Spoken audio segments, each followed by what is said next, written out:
Okay, so we should be live. We already have a few people in the chat, which is excellent. We've got your local Robber Man. Greetings to you, fellow hoplites. Hello, lovely to have you here. We've got Templar. He says, tonight we dine in hell. Hello, nice to have you here. Hopefully, a few more people are going to pop in as the notification goes out, which will be great. Today, we are going to be doing a stream. I'm going to be talking about Days of Night, which was a very recent event that I just went to that was really, really great. Really, really enjoyed that. Share some pictures and all of that with you guys, some really impressive impressions that other people have. Super, super cool. And we're going to be talking about some upcoming projects that I'm working on. You guys are more than welcome to talk about upcoming projects that you guys are working on. And then we'll have, just throughout the stream, our own sort of chat, as we always do, where we can talk about whatever the heck we want in the comments, which is always a lot of fun. All right. So how are all of you guys doing? Are you guys all doing well on this Saturday? And for those of you that are watching from Canada, happy Canadian Thanksgiving as well.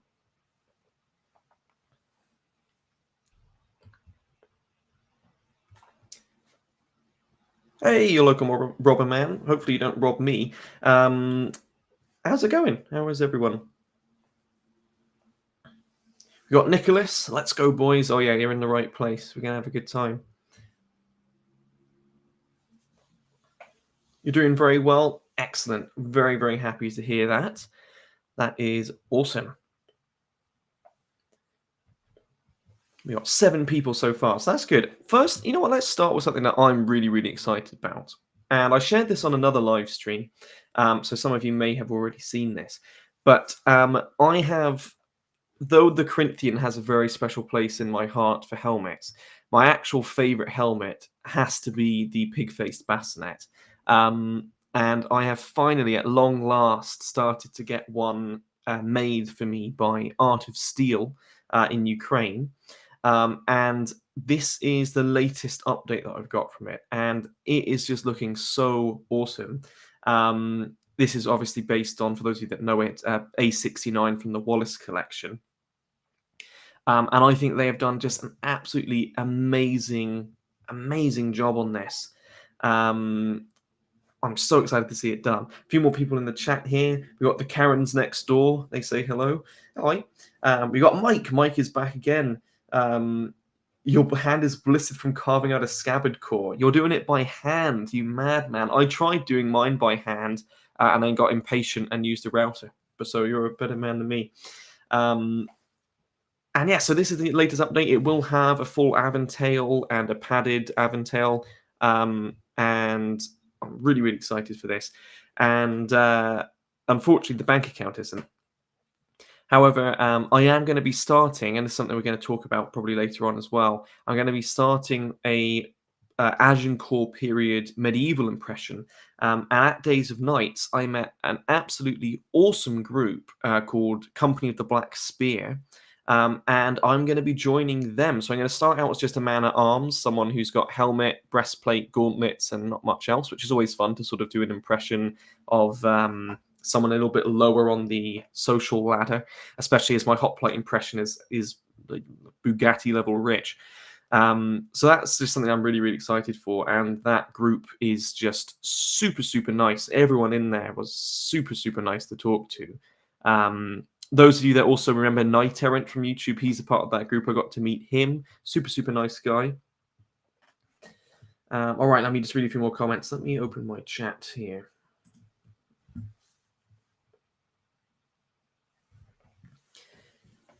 Andre says, host from Brazil, can I make a question about Greek anthropology? That is an interesting topic. Do you happen to know why were the Greeks not impressed with pregnancy? Some pagan societies put women on a pedestal because of it. That's an interesting question. I haven't looked into that side of Greek history much at all, to be quite honest with you.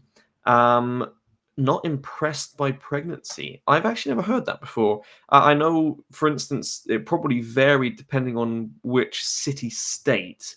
For example, women in Sparta, one of the only ways you get a tombstone is if you died during childbirth. So it was deemed as a very important societal role. But I'm not sure across the Hellenic cultures, where they stand there, to be quite honest. Nicholas asks, when was the pig-faced helmet first seen in combat? That's a good question. I'm not entirely sure. I think it's around the mid 1300s is when you start to see them. I know you see the clap visor and flat-faced visors first. I want to say maybe around 1360s, 1370s you start to see them. I've been doing a lot of research on the medieval stuff recently, so hopefully in the next coming weeks I'll be able to do to answer more questions there. But yeah, I think sort of around the mid 14th century, I believe. They seem to, however, have recognized the phenomenon as a natural development of the sexual act. This one thing was not treated as a hyper supernatural power of women. Yeah, it's interesting. Yeah, I'm not really sure, to be quite honest, how that different Hellenic cultures viewed pregnancy, to be quite honest. So something maybe my main focus is predominantly warfare and warfare development. So I'm not actually super engrossed into the anthropological, is that the word, side of ancient Greek history, to be quite honest. But yeah, so this is something I'm really excited for, and I've started doing a lot of research into medieval stuff. And there's a lot of research to go into medieval stuff. It's a lot more complicated for me anyways than the Greek stuff. And the main part of this, to be honest, the main complication is just the clothing side. The clothing side is so complicated when it comes to medieval stuff.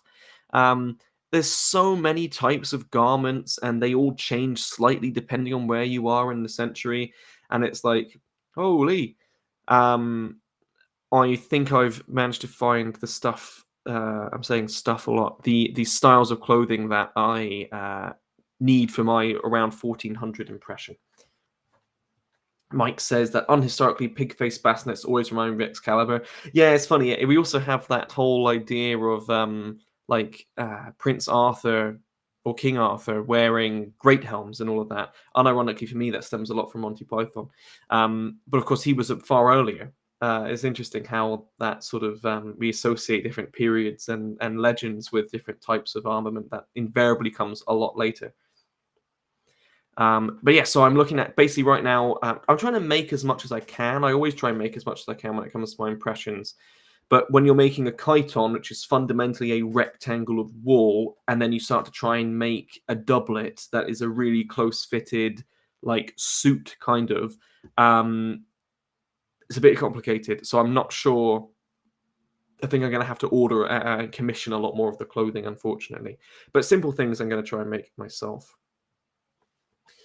Nicholas asks, why do I prefer archaic Greece other than heroic Mycenaean age? It's just always captivated me more. I prefer the armament, a massive part of it for me. I like that we know more about it. Of course, the Mycenaean period is really cool, but a lot of it is just mythological, quite possibly. And I like that, just before the Persian Wars period, I prefer the societies of that time. You really start to see Athens and Sparta and Corinth and all these famous city-states developing their roots, which I find really interesting. And yeah, societally, I think it's interesting. It's sort of when you start to see democratic elements get introduced. So when you start to see lots of legal systems get introduced, and militarily, I think is a really, really interesting time. So that's sort of overall why I just find it overall more interesting. I saw some gladiatorial Roman helmets that look oddly similar to 13th century great helms. What on earth is the name of that thing? I'm not sure. My Roman armament is not very good. Legionary armament's all right, but gladiatorial armor, I'm afraid I'm not really super hot on names, terminology, and styles, to be quite honest.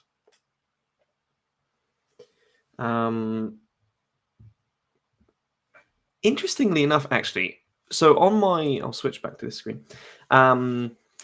Recently, of course, I just completed my archaic panoply, which we'll have a look at in a moment, which I'm very, very happy with how that's turned out. And one of the things that I loved about it so much is that it's basically a fully armored, um, knight level armament. You have arms, legs, cuirasses, helmets. 2,000 years before people think of full plate. And someone in the comments of my recent video where I talked about armor also pointed out to me that there was a Roman gladiator class that was also like completely fully armored that I'd never even heard of before. And I always find that those styles of armor are super interesting. Yeah, because people often say the emergence of full plate was in the 14th century. Um, and we almost see this backwards regression, right? We see like people moving towards more armor around the archaic period. Then it sort of fades back down again into less and less armament. Of course, formations and warfare changes, and you get more compact. Your campaigns are longer, which probably relates to why we see armament dropped. But then it takes a really long time historically for full plate to ever come back again, which is something that I find really, really interesting. Do you know if the Roman legions sent to Judea during the Quitos War? I probably said that wrong. And the War of Bar Kokhba were Greek-speaking legions. I have no idea. Again, sorry, my main focus is archaic Greece. My Rome campaigns and stuff like that. Really, I'm not super researched on. It's about a 600-year gap between my period and that period. Well, 400, 500-year gap. Do I know the channel Wanax TV? I recommend. He covers Bronze Age stuff. I have not heard of that channel actually. I will look at it after the stream. Nicholas asks, "What was Greece like when I went? Could you feel the presence of ancient warriors or have any visions?" Not me personally, although I must say that Thermopylae always sort of has an eerie feel to it, and something that you can't really experience unless you physically go there. I'll try and describe it. It's basically this just scorching hot, dry heatedness, um, and the cicadas are so loud that it's almost deafening. Like you can't even hear yourself speak, and it always almost gives me like goosebumps when you're there. Because it just feels, when you breathe, you feel the heat, like hot air that you're actually breathing, and just the overall atmosphere is just something so different to what I've ever been immersed in. And that's really cool. But otherwise, the rest of Greece, I've never really had that experience. Well, I'm also not a super spiritual person, so yeah, I'm not sure if others maybe have that I'm not aware of. Do I consider collecting Mycenaean arms and armor? I mean, there's a lot of areas that I would love to collect at some point. Mycenaean would be really, really cool, but not in the foreseeable future. My main focus now will be developing my 1400 English armor. But something that I could possibly see myself doing in the future. One of the main problems is that there's not really an established reenactment culture for Mycenaean Greeks. And I'm not really sure about any armorers that even do it apart from Hellenic armors. Tom says, "You've just dragged me away from a 135 scale armor review. Thanks." Well, I'm glad that you clicked on the superior video here. You're welcome. Gaslight Studios, hello. The legions were largely recruited from Italy. Judea didn't have a great Roman legion until after the Great Revolt. Okay, so that makes sense. Thank you for answering that. Hey, baddie. Hello, everyone. That is my girlfriend Sid, who made her debut in the amazing video "I Turned My Girlfriend into a Strong and Independent Spartan Warrior," which you should definitely check out if you haven't seen. During the archaic Greece, do you know something about the island of Crete?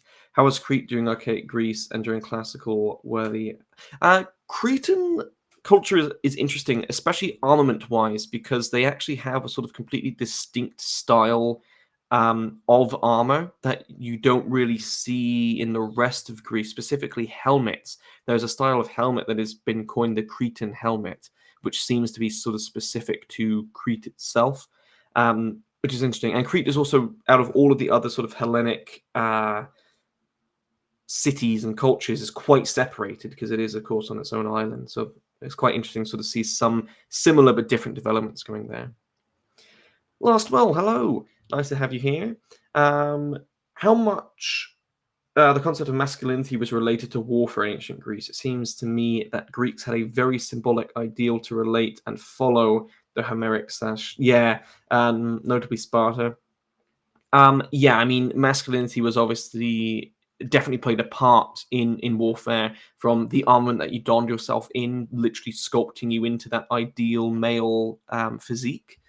And bravery was probably a massive thing as well. You know, you're standing next to uh, your people in your town, your neighbors, your family, and stuff like that. And doing brave and heroic things was probably a very big motivator to stop someone from fleeing, or to fight or to charge or something. Was that sort of fear of ridicule? So I think he would have definitely seen some definite crossover with masculinity and combat. Sid says, if you do a backflip, I'll give you $10.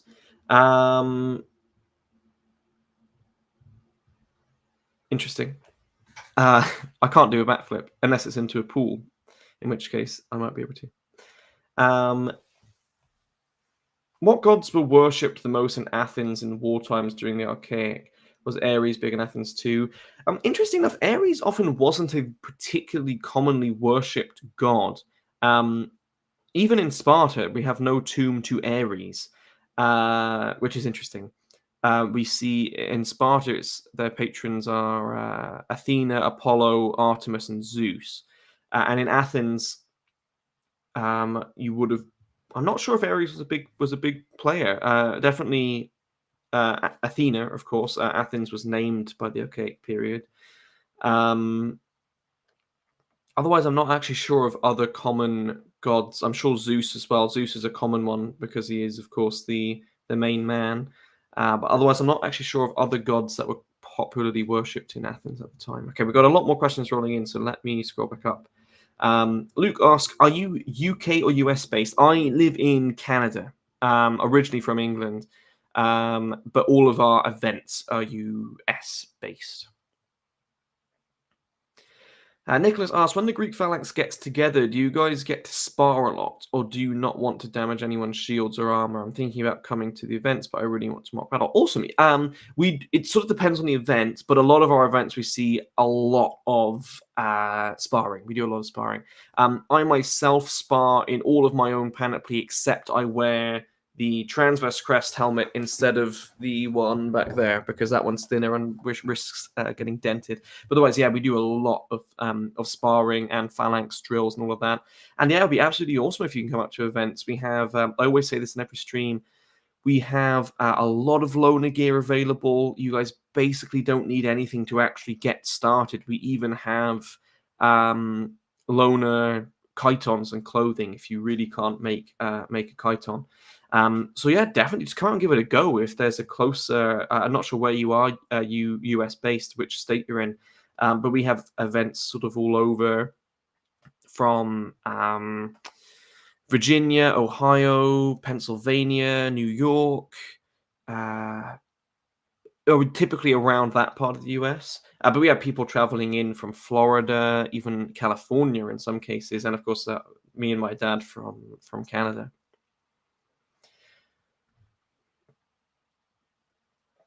Those monstrous-looking faces on hoplite shields were depicting gorgons. Most of them, yeah, were depicting gorgons or other forms. Some of them might just be scary faces, but yeah, we definitely see some gorgons.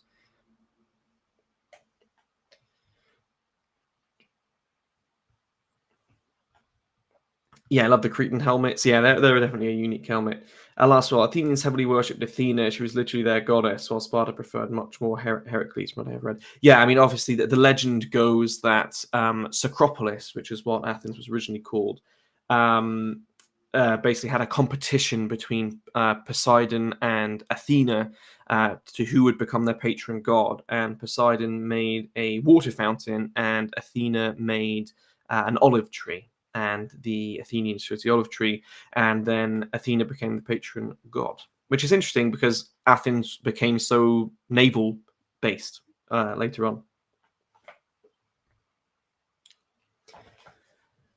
Sparta, on the other hand, the whole Heracles thing is interesting because Thebes also claims direct heritage to Heracles, but in Sparta specifically, Zeus, Apollo, Athena, and Artemis were the main four that we see. We have temples left of them all across Laconian territory, which is interesting because most people, I think, assume Sparta worships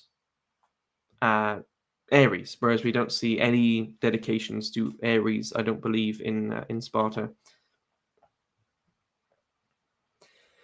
Have I ever read Legion versus Phalanx? And if so, what do you think of it? I haven't. I don't believe I have ever read it.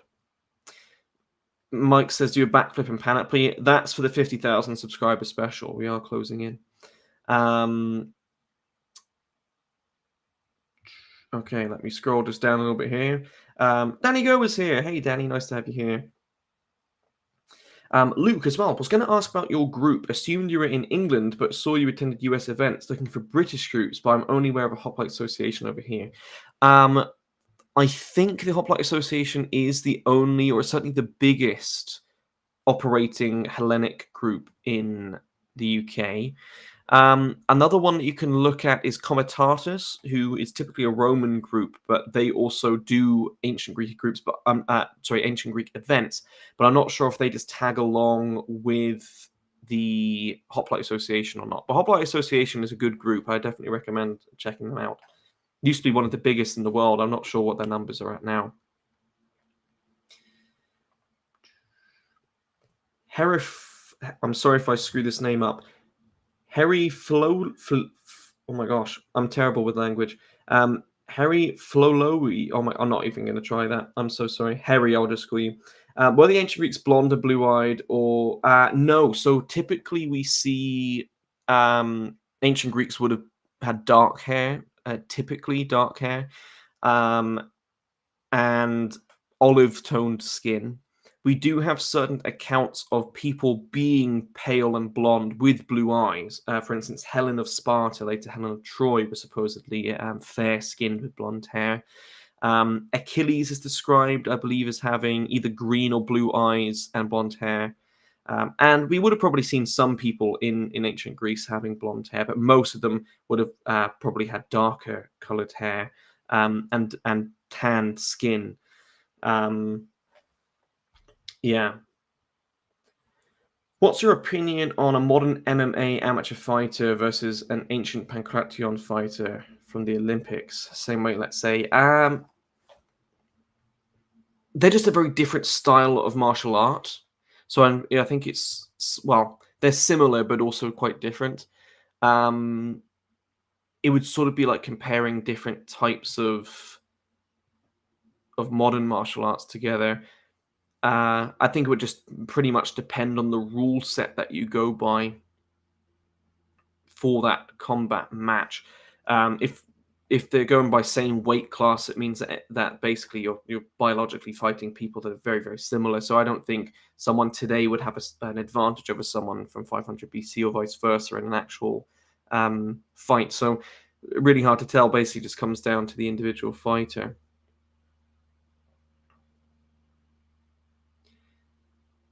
In the Hellenic period, would the heavy infantry of the Greek kingdoms have been mainly or entirely Greek? Yeah, definitely mainly. Well, by Hellenic, do you mean Hellenistic? In which case, sort of Alexander. In which case, yes, still the bulk of his armor would have been Greeks / Macedonian / Hellenic. Yes, and same is true for classical and archaic Greece as well. The Lorica musculata, most common until Roman times. It really kicked off around 490 BC. We see a lot, later Hellenistic guys wearing it. So the pure muscle cuirass that we see, the purely anatomically correct one, kicks off around 490 and really starts to kick off around 470 BC. So this cuirass we often associate, Corinthian helmet and pure bronze muscle cuirass. Typically, that would be a very, very rare sight to see. Basically, as that Corinthian helmet is rapidly dropping out of use after the Persian Wars, that is sort of when the muscle cuirass itself starts to really get a perch in the armor style. Far more common what you would have seen with Corinthian helmets are bell cuirasses or transitional muscle cuirasses. So muscle cuirasses that still share some features of the earlier bell cuirasses. Were many Corinthian style helmets found specifically in Athens? I'm sure we probably have found some in Athens. There's, of course, some dedicated, most of our helmet finds are dedicated at temples. And they come from all over. So we know like some of them would have been dedicated from Athenian victories. So yeah, I can't think of one specific artifact that was Athenian. Of course, the Miltiades / Marathon helmet is rumored to be found from Marathon and likely worn by an Athenian. But I did a whole video on the possible skepticism around that. All right. Well, whilst we got a few people here, I am going to move on to the topic of the stream, which is Days of Nights, which was an event that I recently went to that I really, really enjoyed. It was in Ohio, Columbus, Ohio. It's a timeline event. And I'm going to have to try and figure out how the heck I can share my screen. So forgive me here. Share screen.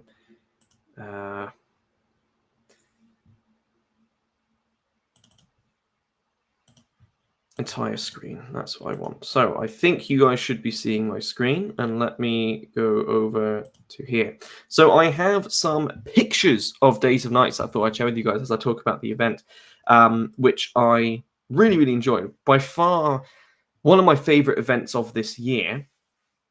Really, really, really enjoyed it. This was an event that went from us in 6th to the 4th century BC up to the Polish hussars in, I believe, the 18th century. So sort of a more focused cold steel, I suppose we could say, event that had no gunpowder. And I really, really enjoyed this event. So we'll just go through some pictures here. This is Black Spears. This was the medieval group that I really, really liked and that I will be joining as well. So it was just a really, really great event overall. The public was awesome. There was a lot of people really steady actually coming in. Kids were super, super engaged. And parents were as well. We had some families come for the whole weekend, both days, and they stayed opening to closing, which was really awesome to see. Really, really happy to see that. And yeah, overall, the event was really, really awesome. All the impressions were really, really good that hopefully we'll see as we're going through here. This is a display. We, as a group, had fewer people this year. We only had 4 of us, unfortunately, but still had a really, really great time. The year before, it was just Patrick by himself, bless him. So hopefully next year we can also, add a significant amount of people. This is a little display table here of some camp items that you might see on campaign. Over here is some cleaning utensils. So this is a striggle. This is basically what you clean yourself with. You oil yourself up and then use the striggle to scrape the dirt from the pores and clean yourself. Of course, combs, a more aristocratic comb and a more simple comb. Very important for hair maintenance. This little stick here is an early form of toothbrush. We don't have any specific evidence for this in a Greek context, but this is one of the earliest forms of toothbrush that has ever been made by mankind. That is just a dried, chewed stick that you then use to scrape your teeth down. So highly likely this was the type of thing that you would see Greeks using on campaign as well. These little clay pucks here is toilet roll. Essentially, you use that to wipe your bum, which experts originally believed to be game pieces, until they put them under a microscope and found human poo on them. And okay, I'm just checking here. I've got your comments up on my phone now. Will asks, have we any evidence on how strong as physically capable were Greek hoplites compared to today's infantrymen?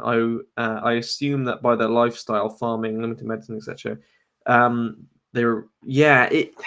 It depends, because these guys weren't trained, right? So you would have seen a big disparity. I sort of go more in depth on this in my video on Spartan physicality, where Spartan Shredded, I believe that video is called. You would have seen some guys that were very physically fit. You would have seen some guys that were probably quite skinny. We have descriptions and depictions of people being overweight as well, not like obese, but sort of chubby, which can actually often be a sign of wealth. So it's if you're comparing a modern Marine trained in the military compared to your average citizen soldier of the ancient Greek period, the modern Marine is probably going to be more physically fit and strong than the ancient Greek would be, but probably not in all cases.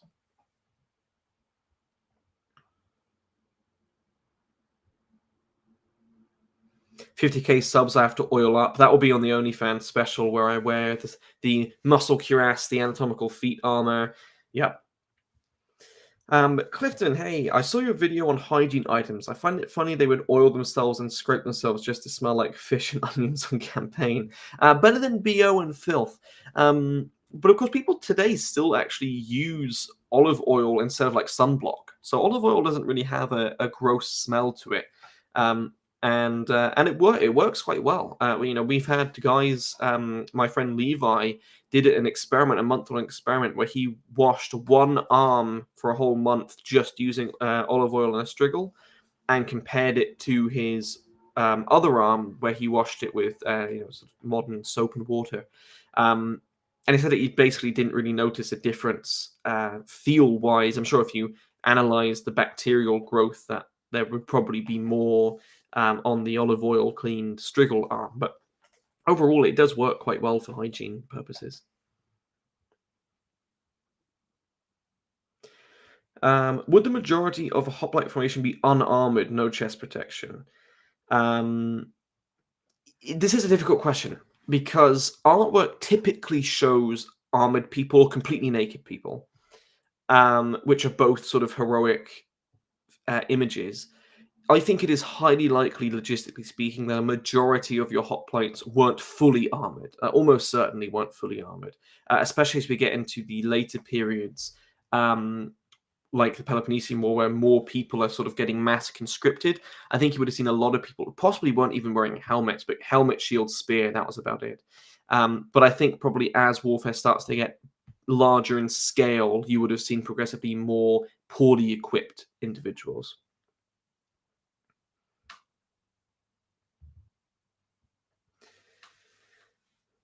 Okay, anyways, back to this. So this is a cool little display of Persian and Greek weapons that we had. So this axe here, I believe, is called the Sagaris. This is a Persian battle axe, essentially an early Warhammer. You can even see it has the armor-penetrating spike that the Bector Corbin or the Crow's Beak, a medieval-style weapon, has. And this, in the video where I tested a shield patch, which you should definitely check out if you haven't already, the Aspis testing video, this was the only weapon that actually punched right through.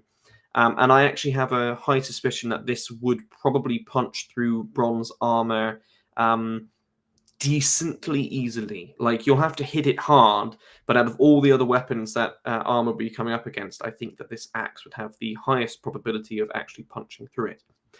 This is a type of Persian short sword. This is, of course, the Greek Kopis and the Greek Xiphos. What have we got here? This is yours truly in my fully decked out archaic panoply, talking up to the American ladies who came out.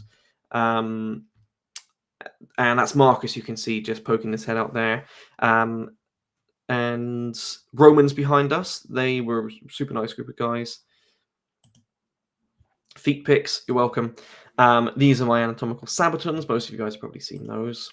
And here we go. So we had like pretty steady crowds coming in, and they were really, really attentive. It was really, really awesome to see so many people come out to this park 4 days of nights. And I didn't know what to expect. This is the first year I've been here.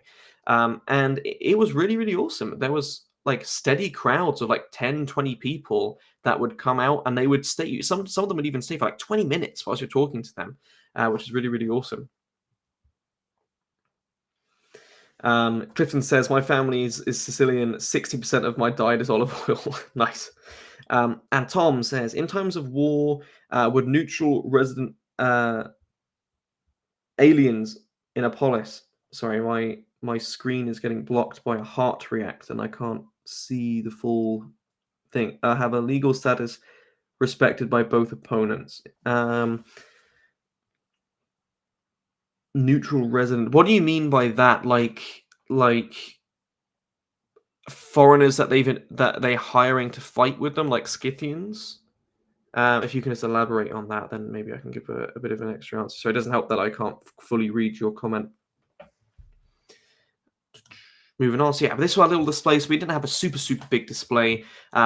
We had our sleeping tents. We had the armor set up and the shields, and then over on the far side, I don't know if you have a picture of it, was our main sort of tent that we had our biggest display in. This was awesome. I bought my 8 little kiddie shields, and part of our activity, Days of Nights had a little scavenger hunt that if you filled out, you could win a prize. And our camp's activity was learn to march in the Greek phalanx. So we basically all the time we had these kids going through phalanx drill and everything, which was really cool. They were absolute troopers. They did awesome.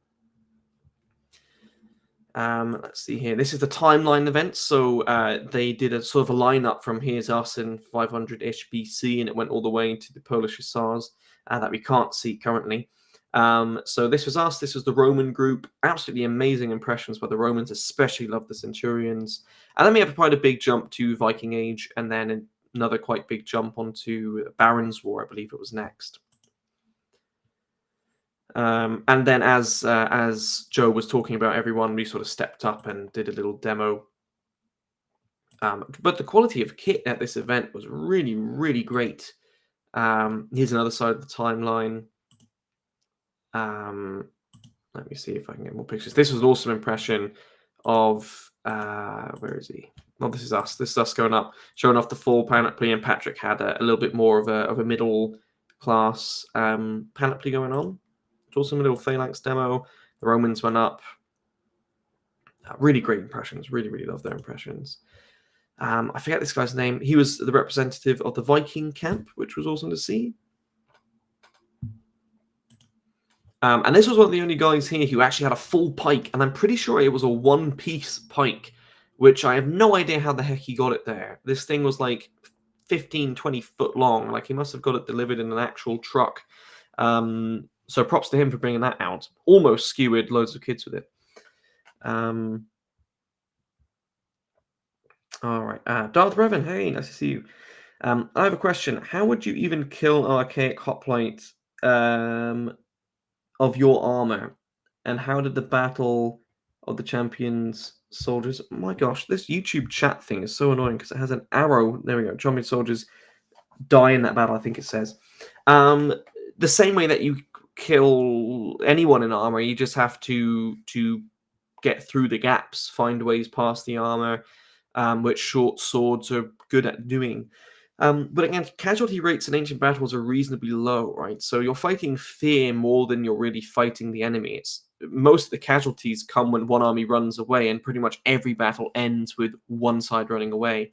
So the actual hoplite versus hoplite style of warfare doesn't seem to be very deadly at all. Most modern estimates put it anywhere from 5 to 15%. So quite small on the casualty side. And Battle of 300 Champions, if it even went down the way it's described, was just a mass duel, basically, of 300 people. So it probably would have got quite nasty. Spears would have been broken, swords would have been drawn, you would have probably gotten some grappling. And you just have to go around the armor, pull helmets off, through gaps in armor. But yes, overall, very well armored and very well protected. Very difficult to do, but also keep in mind that a very small amount of archaic hoplites would have been fully armored. Very small amount. Like probably less than 5%. So most archaic hoplites also wouldn't have been fully armored either. Moving on here, yeah, these guys were the Barons' War. They were super cool to see. And all of these groups are so cool with their various social impressions. Like you had my friend Levi here was just sort of a squire, a farmer. You had knights, you had men-at-arms. Really cool. This impression here is one of my favorites. So this was an impression of Edward the Black Prince, and it looks so awesome. I love how that looks. Super cool. But even see here, like we have some like kids and stuff like that were with the group. Um, Overall, really awesome job at just portraying various different people that you would see on campaign. And the company of Little Dunmo is awesome. They're one of the biggest groups there. They've been nicknamed the Children's Crusade. They're not necessarily a militarized camp. They're basically sort of a traveling merchants camp. And they have a lot of youngsters that go with them, like toddlers, 5-year-olds, really, really young kids. And they're absolute troopers. It's funny, you'd see someone running around in medieval kit with a little baby soother in their mouth. And yeah, so they were nicknamed the Children's Crusade just because there were only kids they had running around. But it's so cool to see all these different reenactment groups with just their sort of different setups and reenactment cultures. Really, really awesome. This was Black Spears, my favorite group there. Really, really nice guys and really, really awesome impressions. You guys might recognize this armor. This is, of course, Knight Errant's armor, Ian the Spina's armor, which is awesome. This is my friend Nathan, and sorry for the fire truck going past.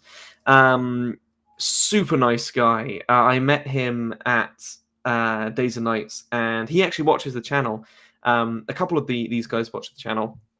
Super, super nice guy. We chat basically every day since the event, and he's helping me a lot with my research on the medieval kit, which is awesome. And this is Aiden, absolutely awesome armor set here.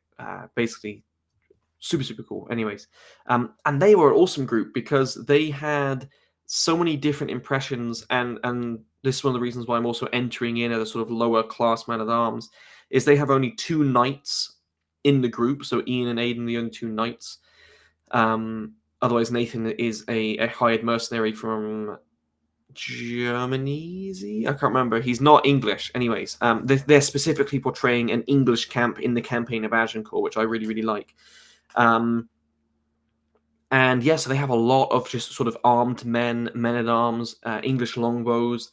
Really, really cool impression because they are trying to keep the numbers accurate. So they don't have like 8 knights and 2 men at arms and armed men. They have like 2 knights and way more men at arms, which I think is super, super cool. Great helmet. Definitely not biased. But yeah, they just had overall really, really awesome impression to see. Here's some of the longbowmen. Really, really cool. Flag bearers. They literally had sort of retinues for each of their knights, which is cool.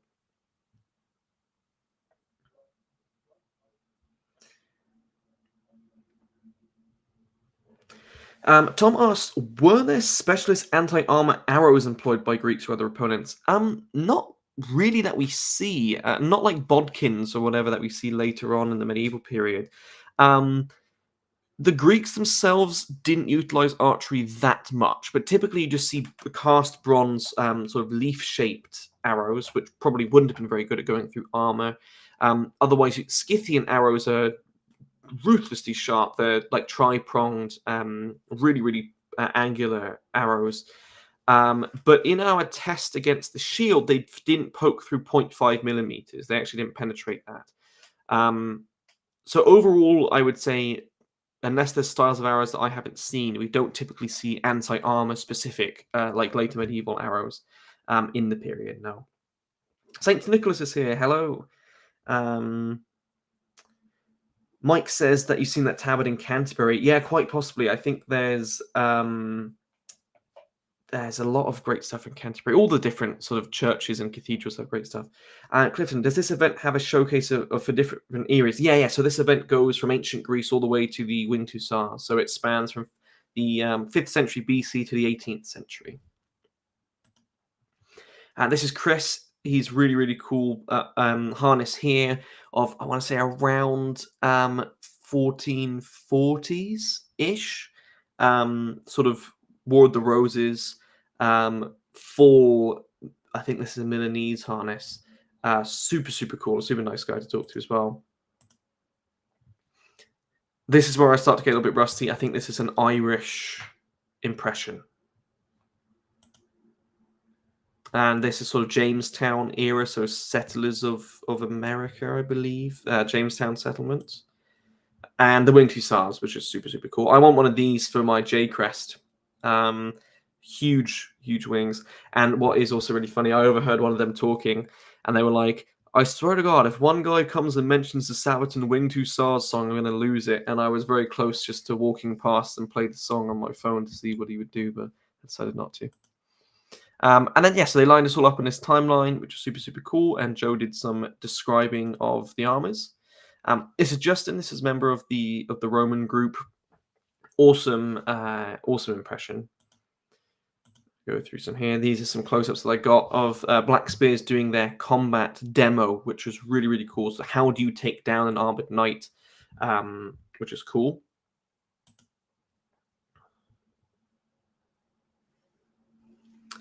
Oh, Mike, so Edward's tomb in that cathedral has that. Yeah, okay, that would make sense. I'm guessing that that's his main inspiration. Is that was specifically an impression of Edward the Black Prince. So that explains that, which is really cool. And yeah, so this is another great example of a more man-at-arms impression here. Someone who's like not fully armored, so like a kettle hat, pretty good torso protection, mail, and gauntlets, but then nothing else. And I love these impressions. It just makes it feel really real. And this is basically the armor that I'm going to be starting out with. So I'm going to have my bassinet, which I showed earlier, which for those of you that have just joined, maybe we can show again after this. And then, yeah, I'm looking at getting just a sort of Globos breastplate made, gauntlets made, mail shirt to start. And then as the group grows, there'll be more opportunity to expand into a higher class impression. And we also have something like this, just like archers or regular footmen that just have helmets and gauntlets. And that's also a really cool impression.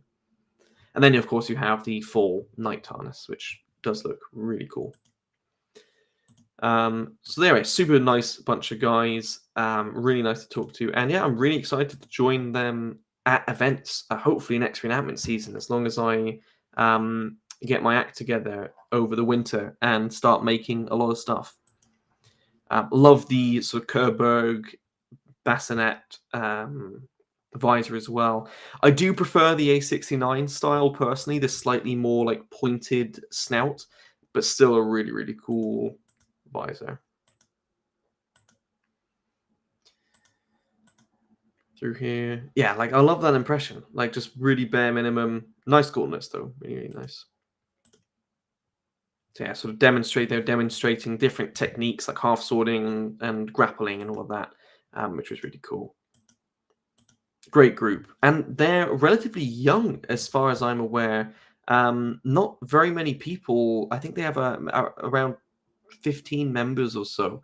So I'm really hoping that group can grow because they are really awesome and their whole impression is really awesome.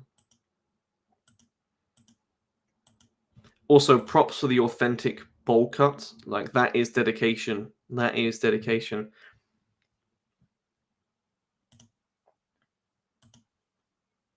And bless him, it was hot at this event. It was upper 20 degrees Celsius. I don't know what that is, 80 something Fahrenheit, I think. And I think this is about the only event a year where the medieval guys are actually jealous of us in our chitons. Because at MTA in March, it can be like 0 degrees, or was that 30 degrees Fahrenheit or so, like frosted in the morning, and we're freezing. No, of course, this event's the opposite. So bless them, they were getting hot, and they were not in armor for very long, understandably. This was awesome. So this is the Sutton Hoo helmet, which is a Saxon helmet from the Vendel period. Possibly Odin. There's all sorts of stuff going on about this. Really cool helmet reproduction here. So good. Just look at all the intricate like plate embossing details. Like I hate to think how much this helmet was to commission, but oh my gosh, just look at that. Like that is art right there. So cool. So cool. And there were some other great helms. These were cool to see. I think there was another style as well. Yeah, so like sort of stereotypical great helms of the 13th century, or would these be 12th century? I think the 13th century. Yeah, getting members is one thing, getting attendance is another. Yeah, definitely. They seem to be pretty good attendance-wise. Like most events that I've seen them at they're averaging good numbers, or consistent numbers, which is great. I think Days of Nights is their main maximum effort, though, which is understandable because their Ian organizes it. So sort of their group has a key part in organizing that. There's just some close-ups of the armor. Again, just look at how awesome this is. All the brass sort of trim design. Like, this would have been a very wealthy knight to have this level of armament. And one thing that I really didn't appreciate about having, well, I did appreciate it, but not fully, is of course my armor's brass and bronze, which means it oxidizes really quick, really quick, especially how I polish it because I don't mirror polish it. But I don't really have to worry about it rusting, which is great. It will tarnish like anything and go really dark, but it won't rust. And I just like 2 days ago cleaned my cuirass, and I haven't cleaned my helmet or greaves or anything else back from the event, because these guys have to keep like tip-top attention to their armor, because otherwise it will rust. And like, it can even be like you leave it out for 1 day at the event and you wake up and you have rust on it. And I was talking to Nathan when he got back, and he's like, yeah, I've already had to clean my armor. And I'm like, yeah, that is one thing I did not appreciate about the medieval stuff, is that you have to pay so much more attention to maintaining it than I do with the bronze. But super cool. I love the great bassinet here. Awesome. Really awesome. Again, sort of our camp. So our camp was really small this year. We were just sort of tagged on to the end of the Roman one, and then our main display tent was over there. But my dad got some awesome pictures of the archaic panoply. 2 spears here, got the armor on. Really happy overall with how it looks. Really happy. I just think this has been such a long process. Like 6 years it must be roughly that I started this panoply, 5 or 6 years ago or so. And to finally, now I'm never going to say it's done. I don't think any historical impression is ever done. But to have one of the only full archaic panoply impressions that I'm aware of. I know a few others have the arm armor and thigh armor, but I'm not sure of actually anyone else who has it all with the feet armor. And no one else in our group does. And this has just been a goal of mine that I've had for so long, to do the fully archaic panoply impression. It's sort of surreal for me that it's done, in a sense that obviously there's parts that I still want to improve and change and tweak. But still, just it's been such a long journey to get here, and to have debuted it in time for Days of Nights made me very happy. I'm overall really pleased with the result.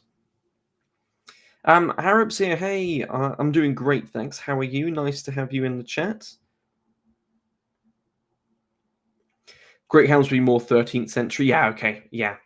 I thought so. I get them mixed up. I also struggle because I have to reverse the centuries, because I'm so used to working in BCs.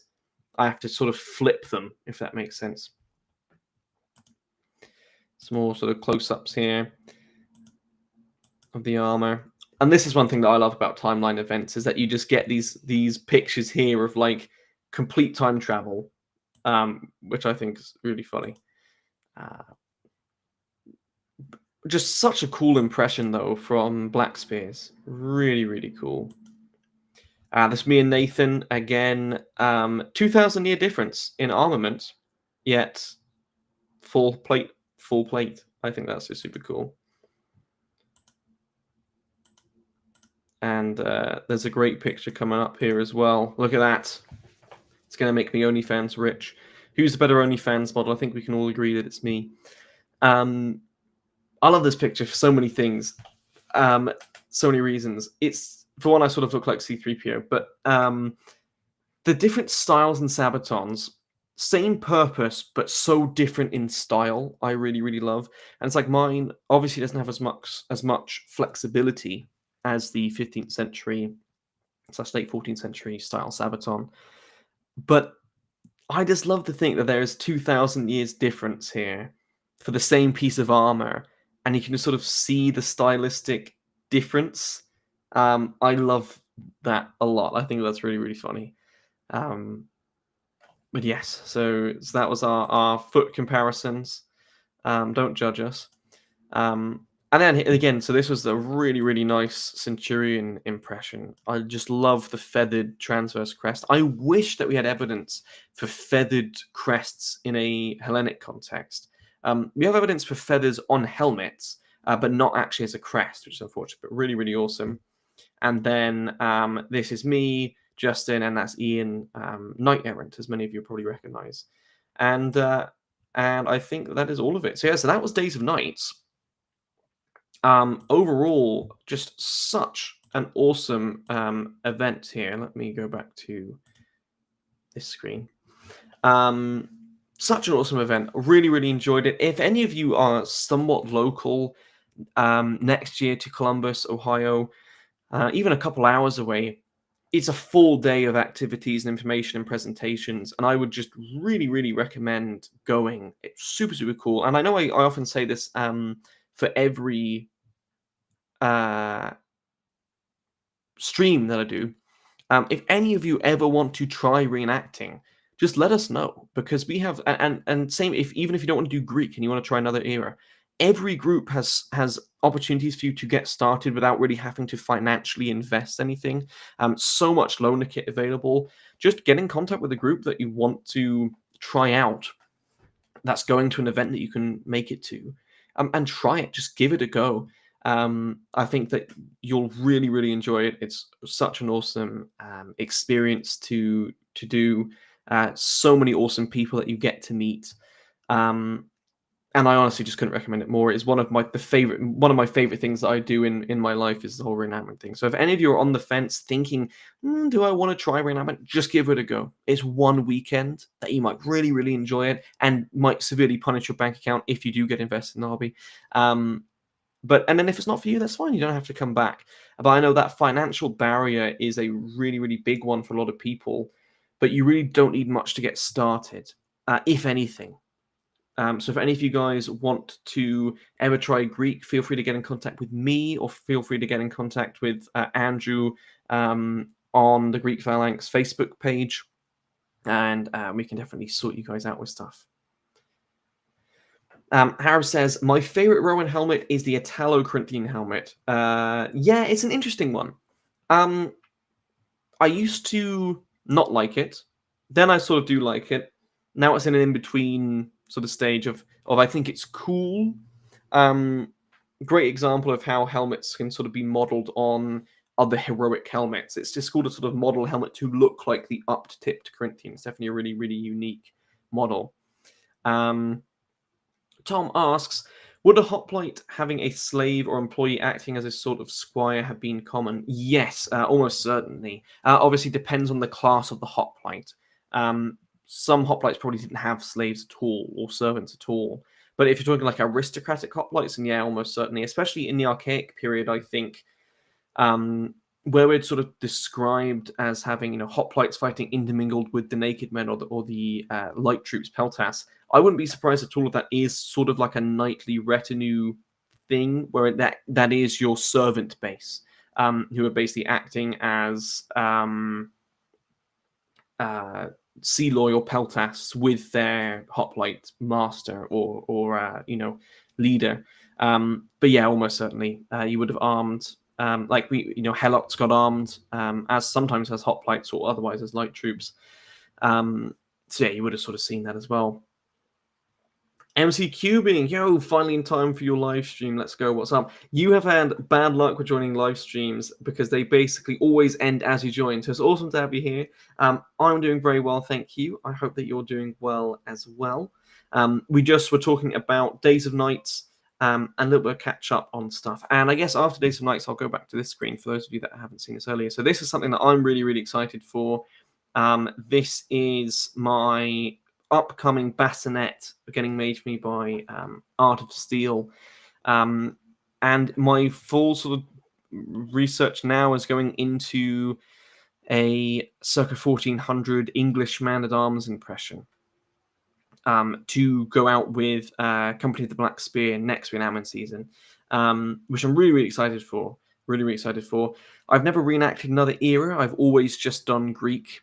And that's going to be a problem for me, is deciding what events do I do Greek and what events do I do medieval, because the Phalanx and Black Spear basically go to the same events. So it might be weather dependent. Is it a cold event? In which case I'll do medieval. Is it a hot event? I'll do Greek. But yeah, this is something that I've just been super excited for. I've wanted one of these for over 5 years, and I actually commissioned one 5 years ago, and then unfortunately, bless him, his shop got destroyed in Ukraine by a bomb, and with it my bassinet. So I haven't heard from him for a while, but as far as I was aware, he got out safe, which is great. And then Art of Steel is also a Ukrainian armorer. They must be at the other end of Ukraine. Ukraine is obviously a really, really huge country. And they're still pumping out stuff from their workshop left, right, and center, and doing a really, really good job. So yeah, this is a helmet that I'm really, really excited for. My favorite helmet of all of history, the Houndskull pig-faced bassinet. Super, super cool. And I've just been looking forward to that for a long time. But yeah, there we go. That was predominantly what I had planned for the stream. So that was rundown days and nights, upcoming projects that I'm working on, and then I can't stay on. I know the last streams that we've been doing have been over 2.5 hours. It's Canadian Thanksgiving weekend here, so I can't stay on for super long. But now it's question time, or just chat time, that we always do at the end of every stream. So we'll leave the chat open here. We'll leave it on this screen, and we can just have a chat for 20 minutes or so.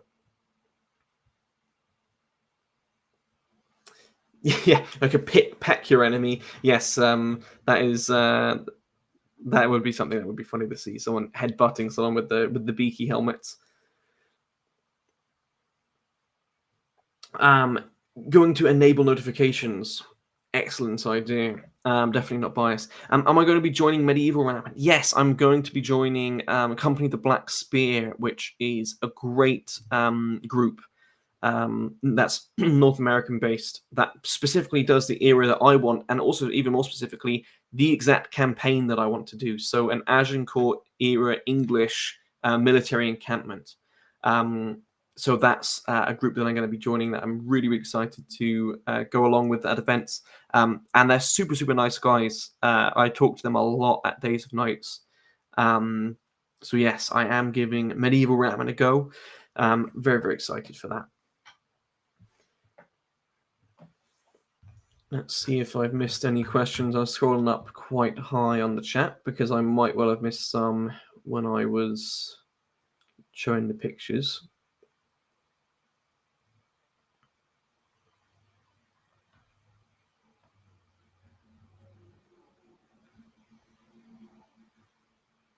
I think I got pretty much all of them. Awesome. Yes, Agincourt. Yes, it is. Interesting enough, in England, 100 Years' War is not a very common reenactment period at all. It's predominantly War of the Roses. But I've always preferred the armament and the war itself. I preferred the 100 Years' War to War of the Roses, and that's one thing that I'm really happy for, is that the Americans really like the Agincourt campaign. So bonus for me. Will you be an archer or a man at arms? I'll be a man at arms. Yeah.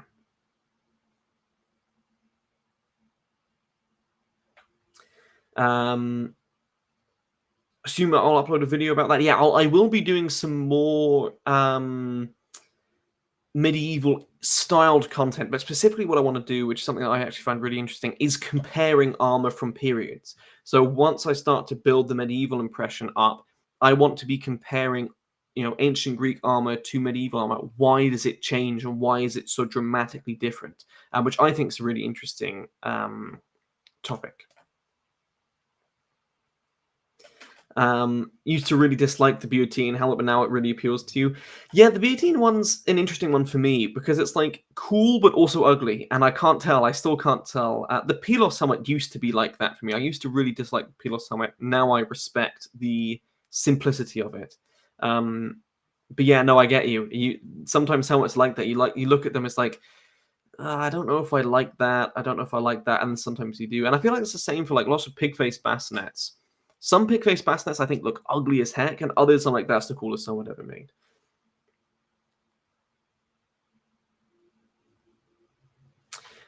Mike says, you mentioned previously that armor wasn't universal, I'm guessing that's supposed to say. But what about helmets? I don't fancy a bare head in the phalanx.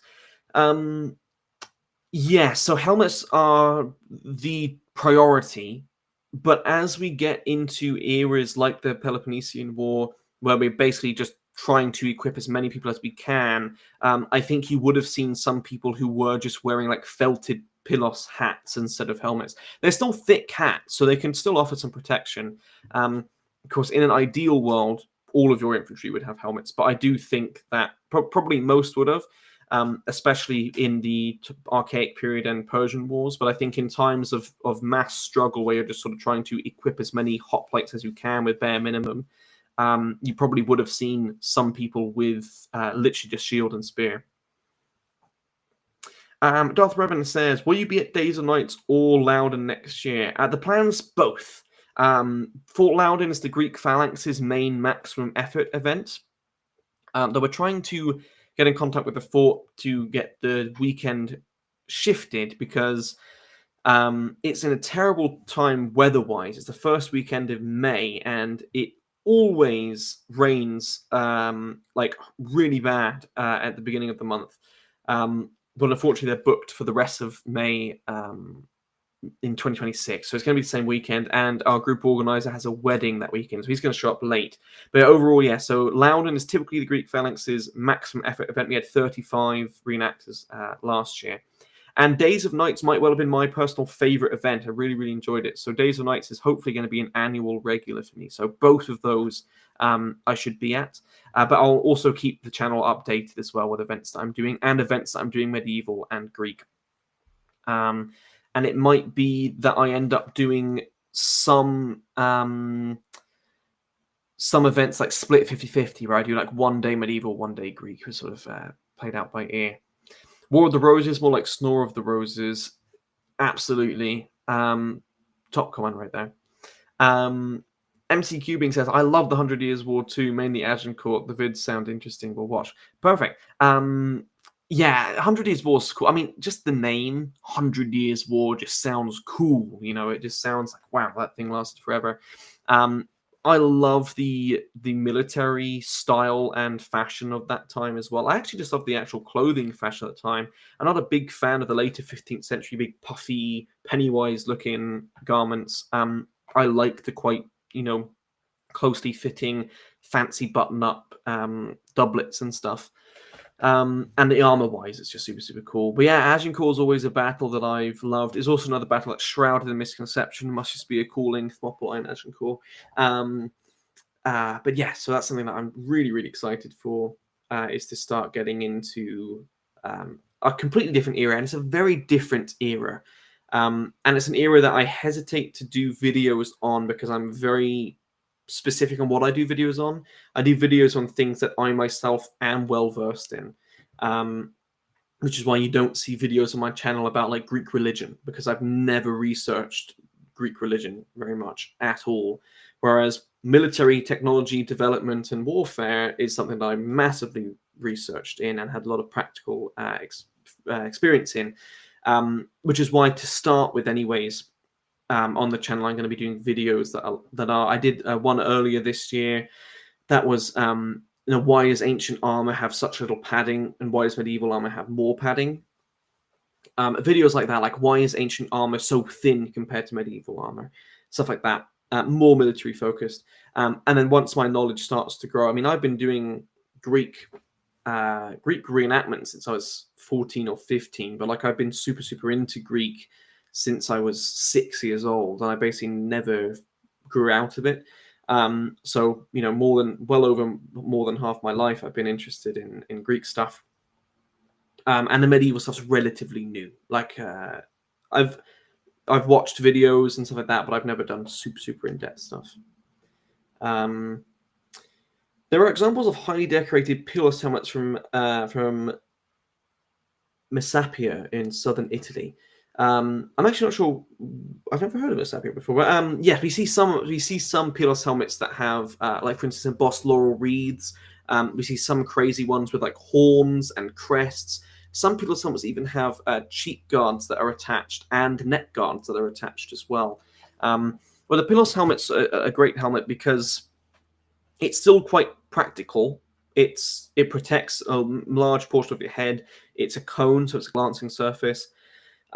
Easy to produce, easy to mass produce for poorer people, easy and comfortable to march on and campaign, but also allows for aristocrats to fancy them up if they want to. Um, Nasal helms and conical helms are sort of timeless once they start getting made. Didn't you say that you were going to university to study Greek history? How that's been going? I was, yes, and in fact, I haven't talked about this to the channel much at all. And I have actually been invited onto a live stream by Metatron at some point this month that I'm not aware of yet to talk about that. But I just decided that it wasn't for me. I really wasn't enjoying it, so I actually withdrew from the uni. I'll talk about it more in depth on that live stream, but it just, I don't know, I clashed with some of the professors because I just found that they were very arrogant in some cases. Um, I really didn't like how much politics was being pushed as well. It wasn't just the type of thing that you could like brush off. It was like forced down your throat level, and I just don't enjoy that. Like I'm just sort of like I don't want modern politics. I want ancient politics, if anything. But yeah, so I ended up withdrawing. I wasn't enjoying it, and I decided that I would prefer to be an independent historian, save thousands of dollars. So I actually did withdraw. Parts of the university experience I did enjoy. I met some really, really nice people. But yeah, overall, just really wasn't a massive fan of the overall experience. So I did back out. But yeah, so we talk about that more. I don't know who else is on the panel. I don't know when it is. But I was talking to Metatron recently. Well, he invited me on to a live stream to talk about just my experience of it. So I'll let you guys know when I'm going on that as well. Mike says, good and brave decision if that's the case. Thank you very much. It was a hard decision to make, of course, because it's a big life change in general. But I'm quite a stubborn moral person in a way, and I don't like having to do and say things that I don't agree with just to get like good grades on something. And I just, yeah, I don't know. It just was. It didn't feel like an honest education to me. So I decided to back out. And other people that I went in with didn't feel that way, and they stayed. So if you guys are enjoying it, or if you're thinking about going to university, that's just my experience in my school and my classes. So it's not to turn anyone away, just to sort of talk about my overall experience. The Phrygian helmet was interesting, also being modeled off a hat. Yeah, it's such a cool helmet. Yeah, we see lots of ancient helmets modeled off of hats. So of course the Pylos helmet's modeled off of the Pylos hat. The Phrygian helmet's modeled off the Phrygian hat. The Boeotian helmet's modeled off the Boeotian hat. And we also sort of see an interesting bronze Petassos, possibly in artwork as well. William says, I've recently seen your video of rowing on the Olympias, and it looked like a really fascinating trip. I wish we could see it under full sweeps by a skilled crew. Yes, they actually, it's super, super cool. Thank you for that. I appreciate that. Super cool experience. They did once train an Olympics rowing team to row the Olympias, and I believe that video is actually lurking around on YouTube somewhere. And they documented the max speed that they could get it to, and I can't remember what it is, but they did once actually train a rowing crew of 300 people or so, or 150 people. No, I think it's, yeah, it must be 150 people. I can't remember how many rowers are on the trireme. Mine's gone blank. Anyways, they managed to fill the whole thing with professional rowers and actually see how fast they get it, which is cool. Morality dangerous in these times. Yeah, it's it is interesting. I try not to talk about politics on my channel very much at all, just because I think it's one of the most divisive things that can ever be talked about. But there was, and overall, I'm a very open-minded person. Like I actually enjoy discourse and disagreements and discussions. But it was just absurd, some of the stuff that was going on. Yeah. I recall reading that each polis would have a cult of a legendary or historical hero. Am I right in that? And did they have a ritual function in a religious, in army, religious sacrifices, etc.? We do see sort of cults, religious cults in different city states. To be quite honest with you, I haven't done much research on that at all. Sometimes we might even see shield blazons used by cult members, religious cult members, being used. But actually, apart from that, personally, I'm not very clear on the actual sources that describe them. Sounds really annoying. Politics being involved would really bug me too. Glad you went with your gut or mind. You don't. Yeah. No, thank you.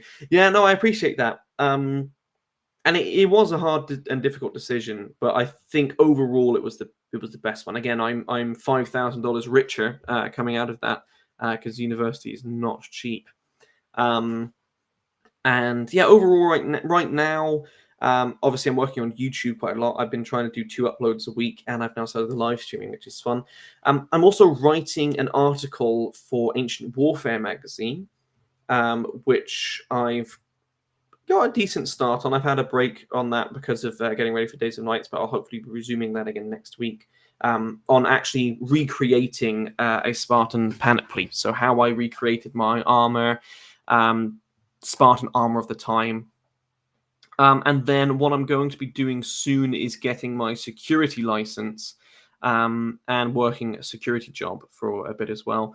Because I've been thinking about things that I want to do. And one of the biggest things, one of the main reasons why I decided that university wasn't for me, was just that I wasn't sure if I actually wanted to make history my career. You know, it's been a passion project for so long, and I kind of like the purity of that. And that was one of the main things that I was sort of thinking, do I want to go through this for 4 years, maybe 6 years if I got my master's, and then get a career in it? And I wasn't sure. So I'm thinking currently looking at policing in the somewhat near future.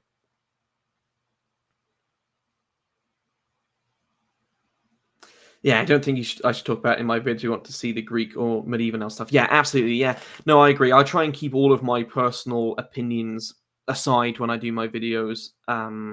Overall, I like to think that I'm a pretty well-rounded and honest person when it comes to political things. I'm sure most people say that about themselves.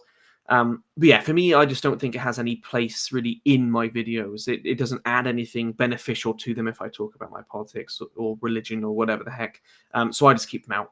I think those other channels that I watch where I don't even necessarily disagree with what their take is, but they are just very different to what they once were.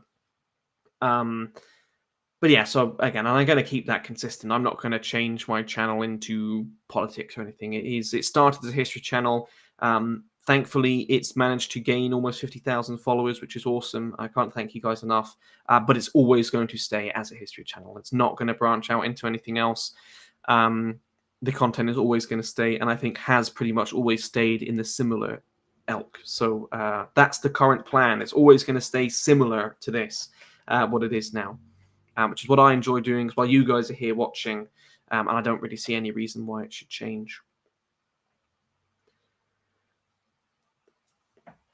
I'll just scroll up the chat again just to see if I've missed anything.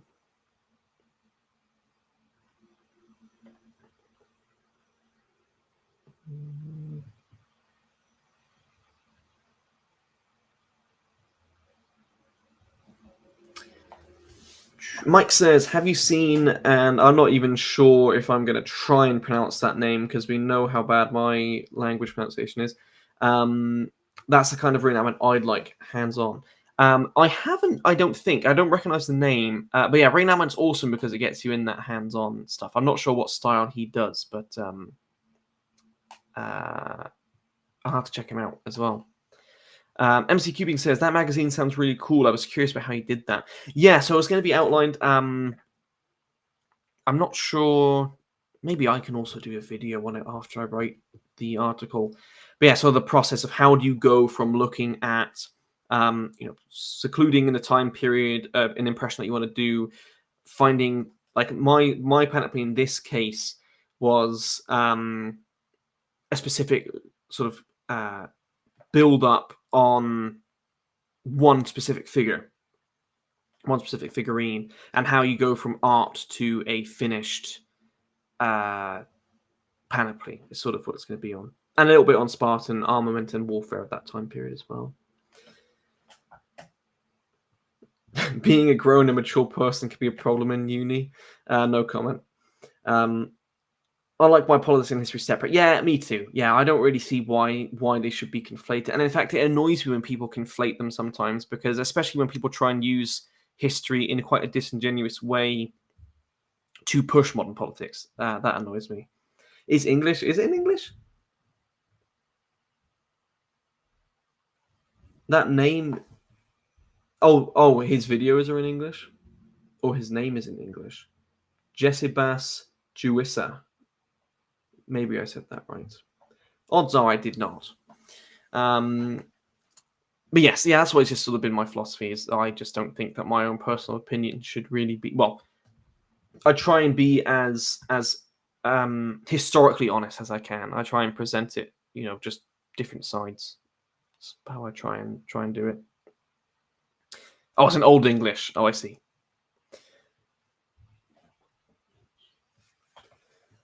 All right, I'm looking at the time. It is 4:21 my time. We've been live for an hour and 21 minutes and 34 seconds, which is great. You guys have been awesome to chat to, as always. I really, really love these streams. I hope that you guys enjoyed them too. I would normally stay on longer. It's just I got to get to my parents' house for our family weekend, which I'm looking forward to. But I still wanted to get a stream in, as I missed last week because of days and nights. I'll be live again next Saturday, same time.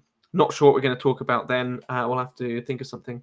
But thank you guys so much for joining me today. I hope that you guys have had a fun hour and a half with the stream. And I hope that you guys have a great morning, afternoon, night, wherever you are. And any of you guys that are in Canada, happy Thanksgiving. Mike, happy Thanksgiving. Thank you very much. Appreciate that. And we will hopefully catch all of you guys in the next video that I haven't filmed yet, and the next live stream next weekend. So thanks very much, and have a great rest of your day.